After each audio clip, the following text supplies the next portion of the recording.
ఏపీలో ముఖ్యమంత్రిగా చంద్రబాబు ప్రమాణ స్వీకారం సందర్భంగా ఏర్పాటు చేసిన స్టేజ్పై హోంమంత్రి అమిత్ షా తెలంగాణ మాజీ గవర్నర్ తమిళిసైకు వార్నింగ్ ఇచ్చిన వీడియో తెగ వైరల్ అయింది. స్టేజ్పైకి వచ్చిన తమిళిసై అందరికీ నమస్కారం చేసుకుంటూ వెంకయ్యనాయుడు పక్కన కూర్చున్న అమిత్ షాకి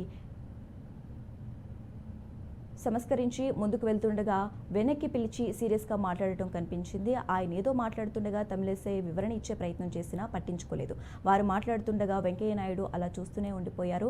అనంతరం ఈ వీడియో నెట్టింటా వైరల్ అయింది. తమిళిసైకు అమిత్ షా వార్నింగ్ అంటూ ప్రచారం జరిగింది. అంతేకాదు తమిళనాడులోని డీఎంకే పార్టీ కూడా ఖండించింది. ఒక పబ్లిక్ మీటింగ్లో ఒక మహిళ పట్ల ఇలా వ్యవహరించడం పద్ధతి కాదని తప్పుపట్టింది. ఈ ఘటన పొలిటికల్ టర్న్ తీసుకోవడంతో తాజాగా తమిళిసై వివరణ ఇచ్చారు. ఈ మేరకు ఎక్స్ ట్విట్టర్లో పోస్ట్ చేశారు.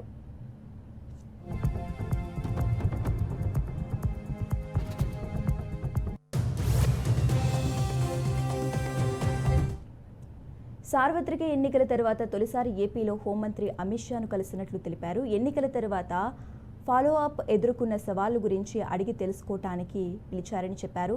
తాను వివరిస్తున్నారని, సమయం తక్కువగా ఉన్నందున రాజకీయ నియోజకవర్గ పనులు చూసుకోవాలని సలహా ఇచ్చారని చెప్పుకొచ్చారు. కానీ ఏదో జరిగినట్లుగా ఊహాగానాలు సృష్టించారని ఆమె చెప్పుకొచ్చారు.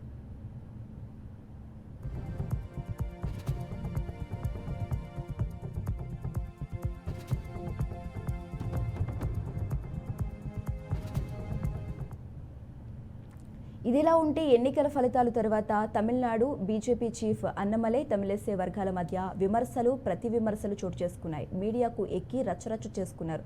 ఈ సందర్భంగా తమిళిసైకి అమిత్ షా వార్నింగ్ ఇచ్చినట్లు వార్తలు వచ్చాయి.